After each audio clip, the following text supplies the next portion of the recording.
Hello दोस्तों, welcome to my channel. दोस्तों, आज की वीडियो में एसएससी कांस्टेबल जीडी के प्रीवियस ईयर सीरीज में आप देख सकते हैं कि 1 फरवरी को पूछे गए शिफ्ट नंबर 3 में जितने सारे क्वेश्चंस होंगे मैथमेटिक्स का, इन सबको हम लोग आज डिस्कस करने वाले हैं बेहतरीन तरीके से। तो ये हमारा सेट नंबर 51 होगा। उम्मीद करते हैं कि आपको इस सीरीज पसंद आ रहा होगा। पूरा का पूरा हम लोग शिफ्ट करने वाले हैं, तो एक बार लाइक कर दीजिएगा इस वीडियो को अगर आपको अच्छा लगे तो। चलते हैं लोग सीधे मैथ्स के सवालों की तरफ।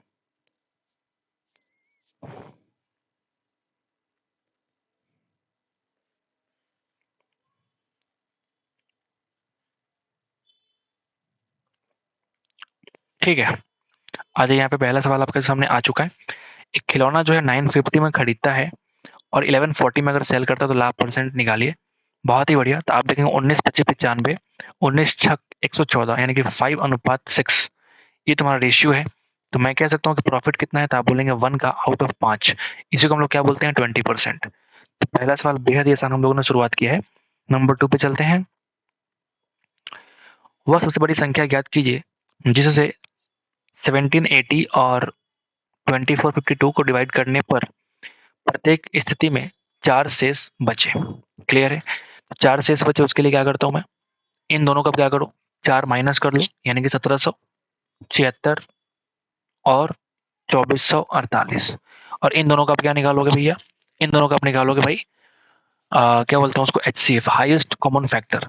हाईएस्ट कॉमन फैक्टर वो फैक्टर है जिस फैक्टर से डिवाइड करेंगे तो पूरा पूरा कट जाएगा। अगर ये पूरा पूरा कट जाएगा तो कहने का मतलब है कि इस नंबर में डिवाइड किया हमने तो उसमें क्या बचेगा, 4 से बच जाएगा, जो कि आपको यहाँ पे देखने को मिल रहा है, जो सवाल आपको कह रहा है। तो आप निकालिए इन दोनों का हाईएस्ट कॉमन फैक्टर। ठीक है, तो सिंपल तरीके बहुत सारे हैं, आप इसको फैक्टराइज करके भी लिख सकते हैं, और जो आप बचपन से सीखते आ रहे हैं आप उस तरीके से भी इसको करेंगे तो कोई दिक्कत फिलहाल नहीं है। यहाँ पे देखिए 1 से काटा हमने तो 1776 कितना हो जाएगा, 24, 224 और 4, 624, 672 बचने वाला है यहाँ पे। ठीक है, तो यहाँ पे देखेंगे 1776 2 से कट जाएगा तो 1300 और 22 दूना 44, 1344। क्लियर है क्या? तो आप बोलेंगे 56, इधर 54, 56 हो जाएगा और प्लस 15 16 17 यानी कि 356 और 76 कितना होता है, मतलब 356 और 76 यानी कि 6 12 1 13 432। यहाँ पे कैरी बचेगा। तो ऐसे करके आप एचसीएफ निकाल सकते हैं, जो कि तुम्हारा जो भी आंसर आप निकाल लेना, दैट इज द आंसर। बेहद ही आसान सवाल है। आगे बढ़ते हैं, नंबर 2 पे चलते हैं, नंबर 3 पे चलते हैं। एक वस्तु को 15,000 में बेचने पर सुबीर को 2,000 रुपए की हानि होती है। ठीक है, मतलब एसपी कितना है, तो आप बोलेंगे 15,000, हानि 2,000 का होगा, मतलब सीपी कॉस्ट प्राइस कहीं ना कहीं 17,000 रही होगी। ठीक है, तो हानि परसेंट क्या होगा, 2,000 out of 17,000 into 100%। This is loss percent. ठीक है, 000 यानी कि 200/17, 11 integer 13/17% is the loss percent. आगे बढ़ते हैं, नंबर 4 पे आते हैं।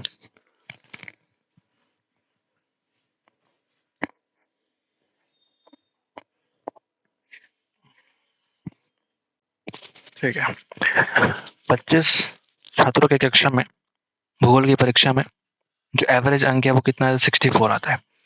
यदि 3 छात्रों के अंकों को वास्तविक प्राप्तांक से क्रमशः 54, 64, 67 के स्थान पर गलती से 30 पढ़ लिया गया है, तो सही एवरेज की गणना करें।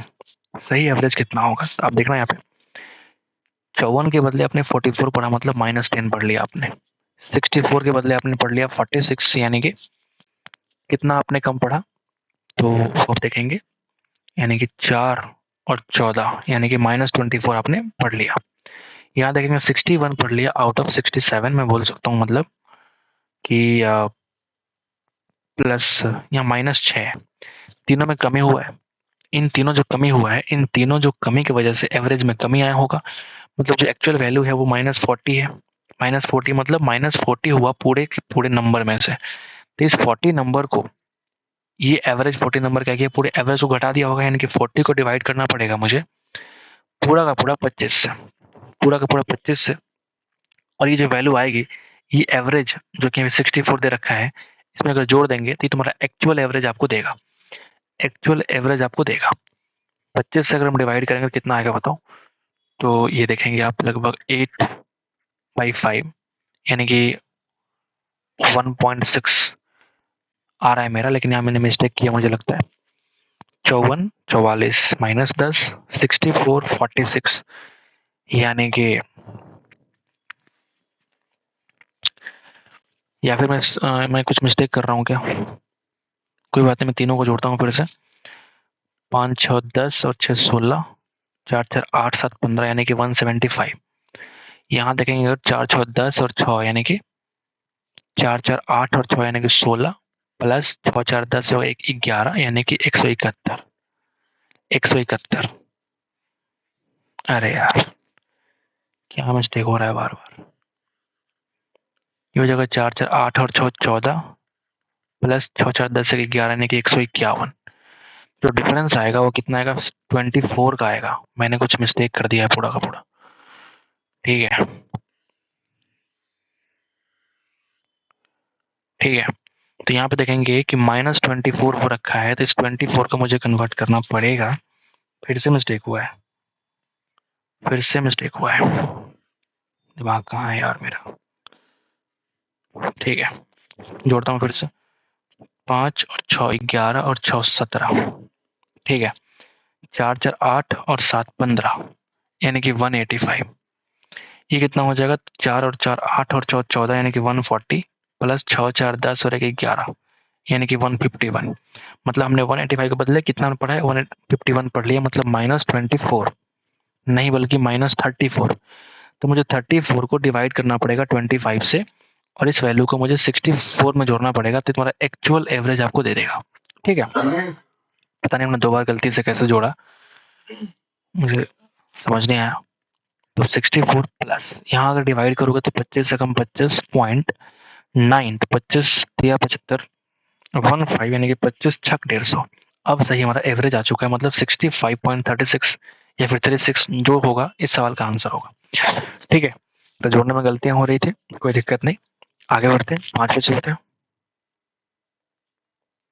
यदि यदि 12,000 रुपए की राशि 2 वर्ष की अवधि के लिए 10% की वार्षिक और छमाही रूप से चक्रवृद्धि होती है ना, तो चक्रवृद्धि ब्याज में क्या अंतर होगा? दशमलव को निकटतम रूप से आपको चेकआउट करना है। ठीक है, ओके, दशमलव को निकटतम रूप से चेकआउट करना है।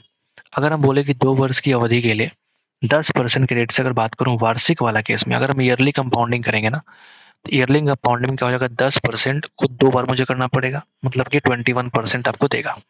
ठीक है, लेकिन अगर हाफ ईयरली कंपाउंडिंग की बात करेंगे, हाफ ईयरली कंपाउंडिंग, तो वहां मुझे क्या करना पड़ेगा? रेट हाफ करना पड़ेगा और टाइम को दुगुना करना पड़ेगा, मतलब 5% को मुझे 4 बार करना पड़ेगा। 5% को मुझे 4 बार करना पड़ेगा। अब ये थोड़ा मुश्किल हो जाता है, तो हम एक काम करेंगे, यहाँ 21% को हम पहले निकाल लेते हैं। तो आप बोलेंगे 120 का 21 से गुणा करो, 120 इंटू 21। ठीक है, कितना है बताइए? तो आप बोलेंगे 0। 21 दूना 42 4, 21 और 4 2520 रुपया तुम्हारा क्या हो जाएगा? अगर ईयरली कंपाउंडिंग होगा तो इंटरेस्ट हो जाएगा। ठीक है, ठीक है, ओके। अगर इस वाले केस की बात करेंगे, तो इस वाले केस में क्या होता है कि आपको 4:6:4:1 में कन्वर्ट करना होता है इंटरेस्ट के इंटरेस्ट का। ठीक है, मतलब मैं कहना चाहता हूँ कि देखो यहाँ पे 12,000 रुपए का पहले निकालो 5%। 12,000 तुम्हारा एक्चुअल प्रिंसिपल है, तो करना कुछ नहीं, पहले क्या करना है आपको? 12,000 का 5% निकालो जो कि 600 के बराबर है। 4 बार करना है। अब इसको तुमको छूना भी नहीं है। अब इसके पास आ जाओ, इसका निकालो 5% यानी कि 30। इसका निकालो आप, इसका निकालो 5% यानी कि 0.15। मिस्टेक किया हमने। इसका निकालो आप 5%, कितना हो जाएगा बताओ? 0.3 सही किया था हमने, 0.15। ठीक है, अब इसका आप निकालोगे 5% जो कि लगभग नेग्लिजिबल जीरो के आसपास होगा, जीरो से हल्का सा प्लस होगा। अब करना क्या होता है ना कि इन चारों वैल्यू को इस रेशियो में डिवाइड कर, सॉरी गुना करना पड़ता है। इंटू 4 इंटू 6 इंटू 4 इंटू 1, ये बन जाएगा 2400, ये बन जाएगा आपका 18,180, ये बन जाएगा 0.6 और ये लगभग जीरो प्लस के आसपास ही है। 2400 और 180 और 0.6 कितना हो जाएगा बताओ? 2580.6, 2580.6 के आसपास। ठीक है, मैंने कुछ मिस्टेक करा मुझे लगता है, फिर से कोई बात नहीं, यहाँ मुझे मिस्टेक दिख रहा है यहाँ पे, ठीक है। तो मैं क्या करूँगा यहाँ पे, ये जो वैल्यू होता है ना 5% मुझे निकालना था, जो कि लगभग नहीं 1.5 आएगा, इंटू करेंगे 4 से, तो तुम्हारा 6 वैल्यू आएगा, हमने 0.6 लिखा था। तो आप अगर सबको जोड़ेंगे तो ऑलमोस्ट कितना आएगा, 24,2586। ये तुम्हारा इंटरेस्ट होगा कब, जब 5% के रेट से हम बात करेंगे, जब हम 5% के रेट से बात करेंगे, ठीक है। तो एक तुम्हारा ये वाला इंटरेस्ट हुआ ईयरली कंपाउंडिंग में, एक तुम्हारा ये इंटरेस्ट हुआ हाफ ईयरली कंपाउंडिंग में। इन दोनों का डिफरेंस कितना आएगा, तो आप बताएंगे 66। This is the answer, this is the answer, ठीक है। बाकी अगर आप इस तरीके से करोगे तो बहुत लेंदी होगा, तो this is the best method. आगे बढ़ते हैं। 100 रुपए की धनराशि 3 वर्ष पहले 5% की वार्षिक चक्रवृद्धि ब्याज की दर पर उधार ली गई थी, ठीक है। जहाँ ब्याज चक्रवृद्धि रूप से था, यदि उधार लेके धनराशि का वर्तमान वैल्यू अगर 18,522 रुपए है ना, तो एक्स का मान ज्ञात करें।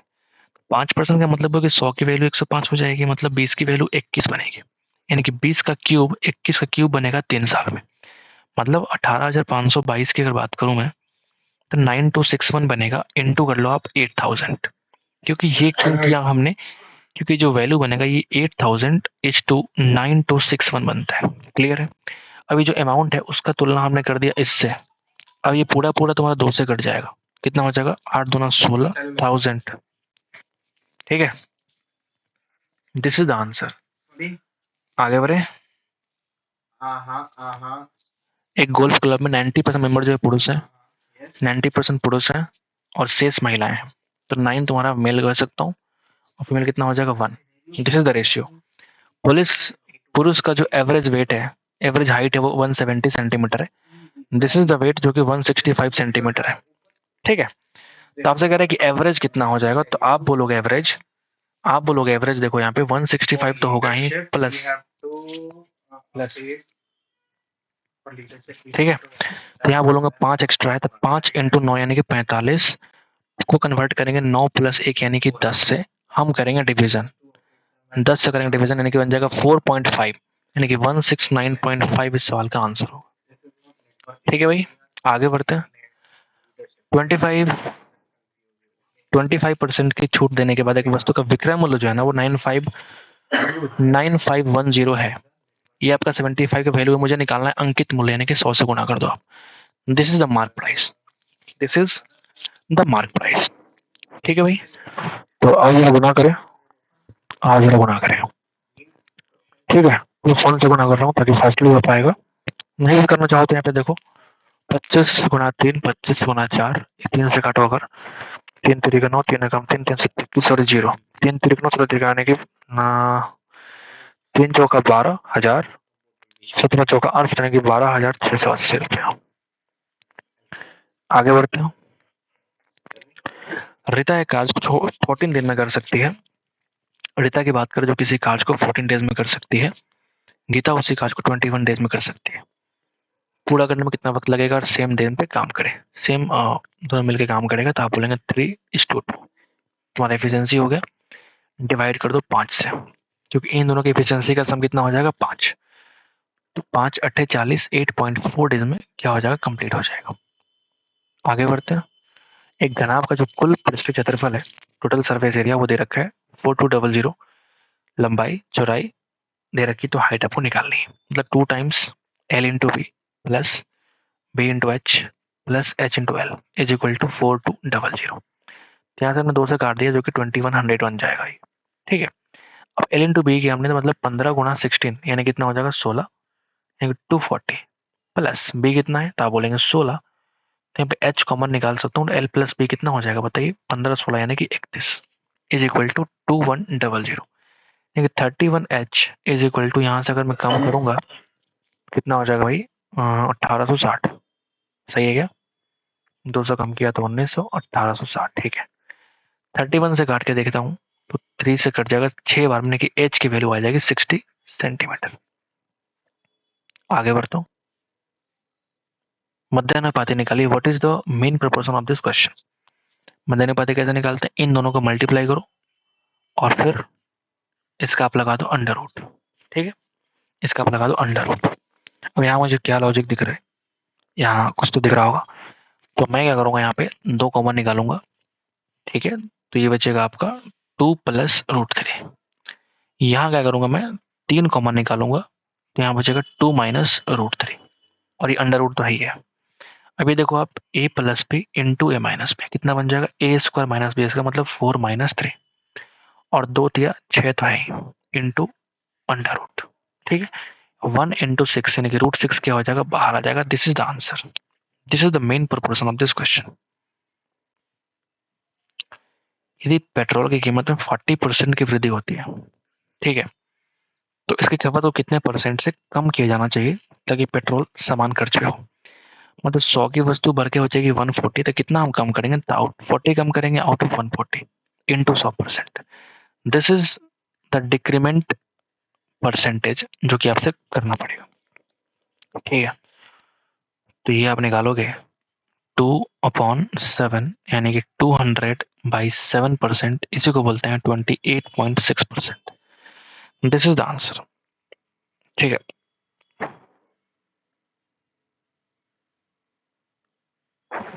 आगे बढ़ते हैं। दो संख्याओं का अनुपात दे रखा है, उनका एचसीएफ दे रखा है, तो उनका एलसीएम निकालना है, ठीक है? तो उन संख्याओं को मान सकते हैं हम लोग 4x और 5x, ठीक है? 4x और 5x। अब यहाँ पे एक लॉजिक है, फॉर्मूला क्या होता है कि उन दोनों संख्याओं का जो प्रोडक्ट है वो उनके एचसीएफ और एलसीएम के बराबर होता है, फिर मल्टीप्लिकेशन के बराबर होता है, बोल सकता हूँ, ठीक है? तो अगर मैं इस तरीके से मैं निकालूं इनका एलसीएम, तो कितना हो जाएगा, 500 का 20 इंटू एक्स, ये कुछ और नहीं बल्कि ये तुम्हारा एलसीएम है, और ये नंबर को मान रखा है, ये नंबर को मान रखा है, ठीक है? तो मैं क्या करूंगा, यहाँ पे पटक दूंगा वैल्यू को, मतलब 4x इंटू 5x, एचसीएफ कितना है 6, एलसीएम कितना आ गया 20 इंटू एक्स। अब यहाँ से काट लीजिए आप, x की वैल्यू काट लीजिए x से, ठीक है? 5 गुना 4 20 से कटेगा, यानी मेरे पास x की वैल्यू आ चुकी है 6 के बराबर। x की वैल्यू आ गई 6 के बराबर, आपको निकालना एलसीएम, यानी कि हम क्या करेंगे, यहाँ पे x की वैल्यू को पटक देंगे, यानी 120 इस सवाल का आंसर होगा, ठीक है? 40 किलोमीटर की चाल से चलने वाली कार द्वारा 3 घंटे 15 मिनट में तय की गई दूरी ज्ञात कीजिए। डिस्टेंस इज इक्वल टू, आप बोलेंगे 48 इंटू 3 इंटीजर 1/4 घंटा बोलेंगे इसको, तो 4 दिया 12 1 13/4, ठीक है? तो आप काटेंगे 12 से, तो 12 गुना 13 यानी कि 156 किलोमीटर। आगे बढ़ते हैं।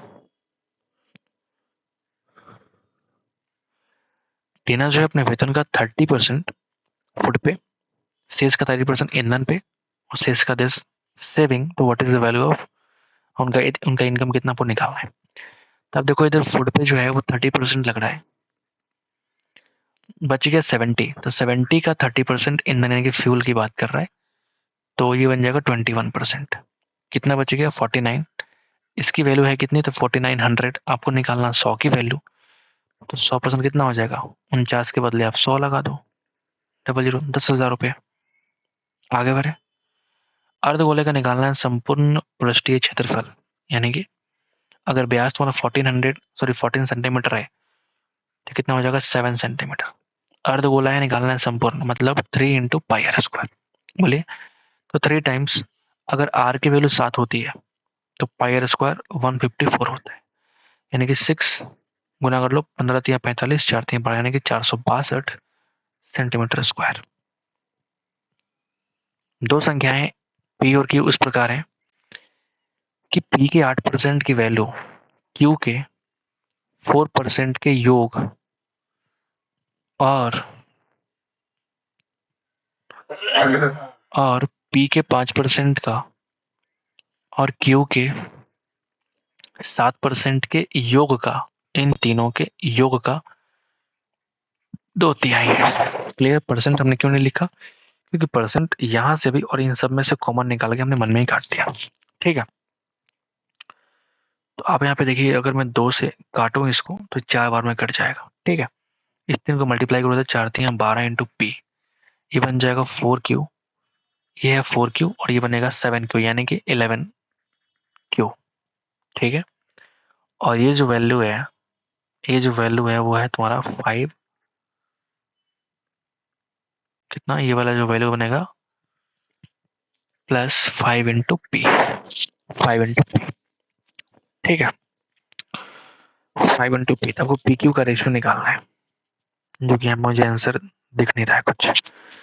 तो संख्या इस प्रकार है कि पी के 8% और क्यू के, अच्छा मिस्टेक कर दिया हमने, कुछ नहीं, मैं इसी को सही तरीके से कर रहा हूँ, देखना जरा, लिखने में मिस्टेक हुआ है, कोई बात नहीं, ठीक है। आपसे क्या कह रहा है कि ये जो बराबर नहीं, बल्कि यहाँ पे देखो पी के 8% और क्यू के 4% का योग, मतलब ये जो यहाँ बीच में प्लस है, ठीक है, योग जो है इसके योग का है, मतलब यहाँ बीच में इक्वल है और ये प्लस है, इसको हटाओ, इसको यहाँ तुम बंद करो और ये तुम्हारा यहाँ बंद करना पड़ेगा। अब ठीक है तुम्हारा, ठीक है, अब ठीक है। तो अगर 3 से गुणा करोगे तो 8 3 का 24 into P plus 4 3 12 into Q is equal to 10 P plus 14 into Q. तो यहाँ अगर तुम देखोगे तो कितना बन जाएगा बताओ, ये बन जाएगा 14 P is equal to 2 Q, यानी कि पी और क्यू का रेशियो कितना होगा 2:14, यानी कि 1:7। This is the answer. 18 number क्या बोलता है कि क्रमिक छूट किसके बराबर है, ठीक है, 10%, 15% और 4% का क्रमिक छूट कितने के बराबर है। तो अगर मैं 10 और 15 की बात करूंगा, 10 15 25 माइनस कर लो 15 का 10% यानी कि 1.5, ये बन जाएगा 23.5% इन दोनों के लिए। अब इसका और इसका भी बात करेंगे अगर, तो बन जाएगा इन दोनों में कितना डिफरेंस है, तो आप बोलेंगे 19.5 माइनस इतने का निकालना है 4%, यानी कि 1% कितना हो जाएगा 0.235, ठीक है, 0.235 इंटू कर लो 4, इंटू कर लो 4, यानी कि बन जाएगा 800, 2300 का 92, 920 और 500 940।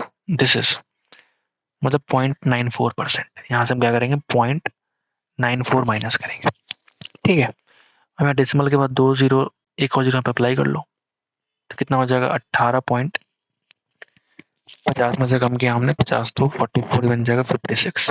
सही है क्या? हाँ ये सही है। ये परसेंटेज तुम्हारा एक्चुअल में छूट है, कितना आपको छूट मिल रहा है। आपको क्या करना है, वैल्यू कितना दे रखा है 12,500, तो 12,500 में से इतना छूट आपको निकालना है 18.56% यानी कि बटा 100। डेसिमल को हटाया, फिर से हमने 100 लगाया, ठीक है, 25 चौका 100, 25 बच्चे 125 और 2 जीरो अब देखेंगे यहाँ से पूरा पूरा कट जाएगा।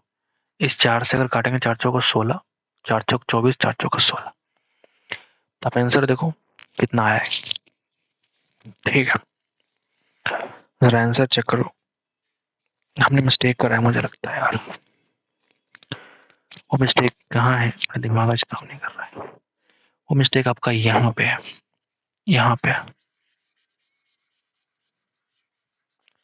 हमें यहाँ माइनस नहीं करना चाहिए, बल्कि 23 और 4 को मुझे जोड़ना है ना भाई, मैंने माइनस क्यों किया। 23 और 4 27, यानी कि जो वैल्यू है 27.50, और इसमें से मुझे माइनस करना है 0.94, समझ गए, 0.94 माइनस करेंगे मतलब ये बन जाएगा आपका, ठीक है, ये बन जाएगा आपका 26.56, सही है ना, 26.56 ये बनना चाहिए मेरे को, ठीक है, ये बनना चाहिए, ठीक है, हाँ सही, अब सही है। तो अब मैंने क्या किया था 12,500 इंटू 26.56 बाई 100, इसको हटाया, फिर से लगा दिया हमने 100। आप देखेंगे 2 जीरो से ये वाला 2 जीरो खत्म, 25 गुना 4, 25 गुना 5, 4 से घटेगा 4 छक 24, 2 5 4 छक 24, 4 चौका 16। अब सही है, ठीक है। तो आप देखेंगे 3 6 35 3,320, 3,320 रुपया इस सवाल का आंसर हो जाएगा। हमने कहाँ मिस्टेक किया था, मैंने मिस्टेक यहाँ कहते हैं कि प्लस के बदले माइनस कर दिया था। आगे बढ़ते भाई और 19 पे आते हैं। ए जो है किसी कार्य को 18 डेज में कर सकता है, जबकि बी इसी कार्य को 24 डेज में कर सकता है। ए जो है 18 डेज लगाता है, जबकि बी जो है वो 24 डेज लगाता है। ए अकेले काम शुरू करता है, लेकिन कितने दिन के बाद बी को साथ जुड़ना चाहिए, जिससे कि ताकि काज 15 दिन के अंदर पूरा समाप्त हो जाता है। ठीक है, 15 दिन के अंदर पूरा समाप्त हो जाता है। तो आप कह रहे हो कि इन दोनों का एलसीएम कितना हो जाएगा, तो आप बोलेंगे 40 सॉरी शायद गुना 3 4 3 12 और 6 72। ठीक है, तो यहाँ जो एफिशिएंसी हो पाएगा वो हो जाएगा इंटू 4 और ये हो जाएगा 6। मिस्टेक, फिर से मिस्टेक, ये हो जाएगा भैया 24 गुना 3। ठीक है, तो आपसे कह रहा है कि पूरा काम 15 डेज में समाप्त होता है। तो अगर ए शुरुआत करता है, मतलब ए पूरा का पूरा 15 दिन काम करता है, तो अगर ए को हम 15 दिन काम करवाएंगे, ए को हम 15 दिन काम करवाएंगे, तो मतलब ए जो है अकेला 60 काम कर रहा है। टोटल काम कितना था, आप बोलेंगे 72, यानी कि 12 काम और रिमेनिंग है। 12 काम रिमेनिंग है, मतलब ये कौन करेगा, तो आप बोलेंगे बी। बी को 12 काम करने के लिए 4 दिन लगाना पड़ेगा, मतलब सिर्फ अगर 4 दिन काम करेगा तो मेरा काम हो जाएगा। तो काम पूरा हो रहा है 15 दिन में, और बी जो है अकेला सिर्फ 4 दिन काम करेगा, मतलब बी 11 दिन के बाद आएगा और 4 दिन काम करके काम को समाप्त करेगा, खत्म हो जाएगा कहानी। समझ गए, बढ़िया सवाल है। आगे बढ़ते हैं, आखिरी सवाल। आखिरी सवाल देखता हूँ, इतना लंबा सवाल है, कोई बात नहीं, पढ़ते हैं एक बार। ठीक है, थोड़ा धीरे हो जाए यार। ठीक है, सुमति ने ए से बिंदु बी तक 475 मीटर पर मिनट की चाल से यात्रा की। जिस क्षण सुमति बिंदु बी पर पहुंची, रचना बिंदु बी से उस चाल की 1.6 गुना चाल से रवाना हो गई। बिल्कुल ठीक। जिस चाल से सुमति ने यात्रा की थी और बिंदु से पहुंची, ठीक है, यदि बी से होते हुए ए से सी तक तय की कुल दूरी 45.6 किलोमीटर थी, और जब से सुमति ने बिंदु ए से चलना प्रारंभ किया और जब रचना बिंदु सी पर पहुंची, तब तक लिया गया समय 75 मिनट था। तो ए और बी के बीच की दूरी आपको फाइंड आउट करनी है। ठीक है, यहाँ देखो आप, ठीक है, मैं एक पॉइंट बना रहा हूँ, ये बढ़िया सवाल है, वेरी इंपॉर्टेंट। ठीक है, मैं कह रहा हूँ कि ये तुम्हारा पॉइंट ए है, this is the point B and this is the point C. ऐसा क्यों लिखा हमने? स्टार्टिंग में सुमति नाम की कोई इंसान है, जो भी है, इसका स्पीड कितना है, 475 मीटर पर मिनट। अच्छा ये बताओ, 475 मीटर पर मिनट यानी कि अगर मीटर पर सेकंड में कन्वर्ट करेंगे तो बटा 60 हो जाएगा। बटा 60 यानी कि अब ये हो जाएगा मीटर पर सेकंड। तो मीटर पर सेकंड को मुझे कन्वर्ट करना है अगर किलोमीटर पर आवर में, तो 18/5। 18/5, ठीक है क्या? हाँ बिल्कुल ठीक। अब यहाँ से 5 और यहाँ से 5 निकाला हमने, मतलब 25 से काटना हम चाहते हैं इसको, तो 16×3 19 से कटेगा। ठीक है, 6 दूना 12, 6 गुना 3 यानी कि 19×3 57/2। सुमति का जो स्पीड है वो एक्चुअल में 57/2 किलोमीटर पर आवर है। हमने मीटर पर मिनट को किलोमीटर पर आवर में कन्वर्ट कर दिया। क्लियर है? थोड़ा इसको नहीं मिटाता हूँ, चलो। अब मैं क्या करूँगा, यहाँ पे आपसे कह रहे हैं कि बी की जो चाल है वो 1.6 गुना तेज है। 1.6 का मतलब होता है कि 8/5, यानी ये बन जाएगा आपका 57/2 इंटू 8/5। 2 से काटो 4 बार में, 5 का भी 7 का टेंशन 228/5 किलोमीटर पर आवर। आपसे कह रहा है कि पढ़ना जरा, बी से होते हुए ए से सी तक तय की गई कुल दूरी 45.6 किलोमीटर। बढ़िया सवाल है, मतलब ए से बी से होते हुए मुझे सी तक पहुंचना है, तो डिस्टेंस कितना हो गया, 45.6 किलोमीटर। ठीक है भाई, 45.6 किलोमीटर। अच्छा, आगे क्या कहता है? आगे कहता है कि ए से चलना शुरू किया और जब रचना बिंदु सी तक पहुंची, तब तक लिया गया समय, अच्छा, इस पूरे टाइम को करने में 75 मिनट लगता है।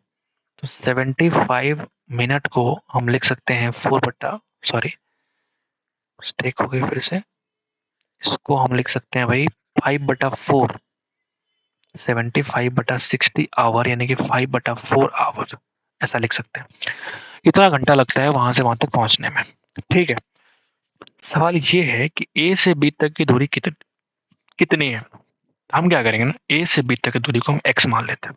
एक्स मान लिया हमने, तो अगर ए से बी तक की दूरी तुम्हारा एक्स आता है, तो यहाँ से यहाँ तक की दूरी कितनी हो जाएगी, 45.6 में से x कम कर दो, ये तुम्हारी वो दूरी हो जाएगी। ठीक है, अब मुझे एक इक्वेशन लिखना है जिससे कि मैं x की वैल्यू को निकाल पाऊँ। ठीक है, तो यहाँ पे x डिस्टेंस को हमने कवर किया है 57/2 के स्पीड से।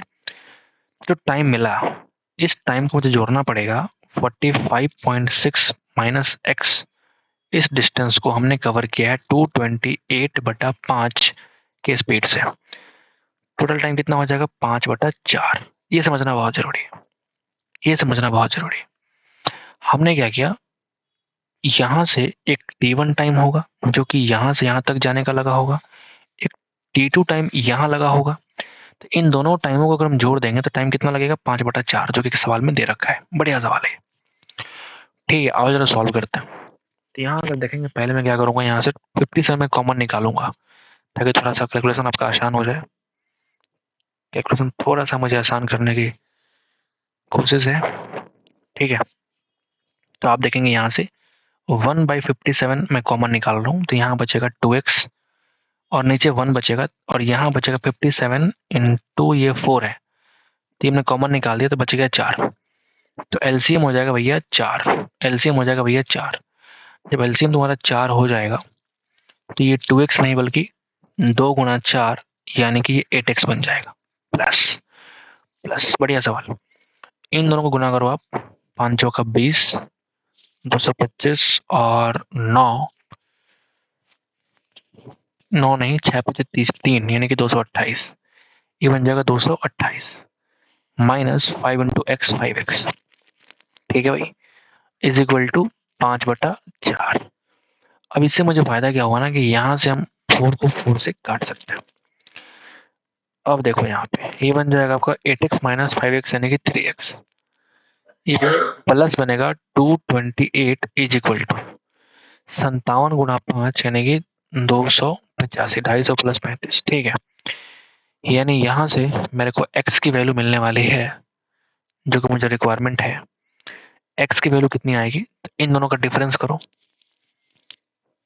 तो 35 और 22 यानी कि 57 और बटा 3 यानी कि 19 किलोमीटर इस सवाल का आंसर है। 19 क्या है भाई? तो ए से बी तक की बीच की दूरी क्या है? x जो ने माना था उसकी वैल्यू आ चुकी है 19 किलोमीटर। तो ये इस शिफ्ट का बेहतरीन सवाल, वेरी वेरी इंपॉर्टेंट क्वेश्चन। ठीक है, बाकी आप इसको लाइक कर सकते हैं।